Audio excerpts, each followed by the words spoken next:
Kadhalik, le fait de leur ressembler dans ce qui leur est spécifique, comme la façon de s'habiller, constitue une alliance envers eux. Car le prophète sallallahu alayhi wa sallam a dit dans un hadith rapporté par Abu Daoud et authentifié par le Cheikh Al-Albani rahimahullah, Man tashabbaha biqawmin fahuwa minhum. Celui qui ressemble à un peuple en fait partie. Il est donc interdit de porter les vêtements qui sont spécifiques aux kuffars. Quant aux vêtements qu'ils portent mais qui ne leur sont pas spécifiques, eh bien il est recommandé, mustahab, de les délaisser pour se différencier d'eux. Exemple. Porter sa montre à la main gauche n'est pas spécifique aux kuffars. Mais le Cheikh Al-Albani rahimahullah a incité les musulmans à la porter à la main droite afin de se différencier d'eux. Et comme l'a dit l'un des meshaykhs, le fait de ressembler aux mécréants dans la tenue vestimentaire comporte 2 degrés. Tout comme le fait de se différencier d'eux comporte 2 degrés. Le premier degré de ressemblance aux kuffars, c'est la ressemblance prédominante. Al-muwafaqatul ghaliba. Et le deuxième degré, c'est la ressemblance absolue. Al-muwafaqatul mutlaqa. Et toutes les deux sont interdites. Comme exemple de ressemblance absolue, le port du costume cravate. Yani un musulman habillé de la tête aux pieds comme les kuffars. Et comme exemple de ressemblance prédominante, le même musulman en costume cravate, mais à qui on a juste rajouté une taqiyya sur la tête. Ces 2 degrés sont donc haram, sauf que le premier est pire que le second. Et également le fait de se distinguer des mécréants dans la tenue vestimentaire comporte 2 degrés. Une distinction prédominante et une distinction complète et absolue. La distinction prédominante, al-mukhalafatul ghaliba, comme le fait de porter le qamis et la taqiyya avec une veste en cuir par-dessus le qamis. Ceci est permis, aucun souci, car la veste en cuir n'est plus spécifique aux mécréants à notre époque. Quant à la distinction absolue, al-mukhalafatul mutlaqa, c'est le fait par exemple de remplacer la veste en cuir au-dessus du qamis par un bournous ou une khashabiyya.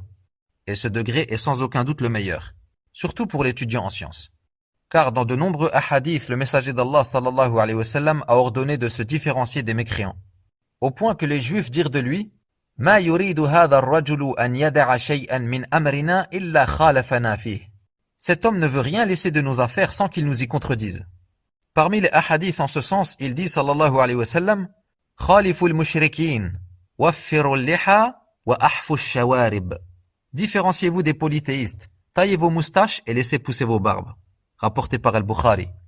Et dans une version de Muslim, Juzzu shawarib, wa arkhul liha, khaliful majus. Taillez vos moustaches et laissez pousser vos barbes, différenciez-vous des majus, les zoroastriens. Il dit aussi, Innal yahuda wan nasara la yasbughun, fa khalifuhum. Certes, les juifs et les chrétiens ne teignent pas leurs cheveux blancs, alors différenciez-vous d'eux. Rapporté par Al-Bukhari. Et dans un autre hadith, Wajtanibus sawad, et évitez la couleur noire. Rapporté par Muslim. Il dit également, sallallahu alayhi wa sallam, Khaliful yahoud, fa innahum la yusalluna fi ni'alihim wa la fi khifafihim.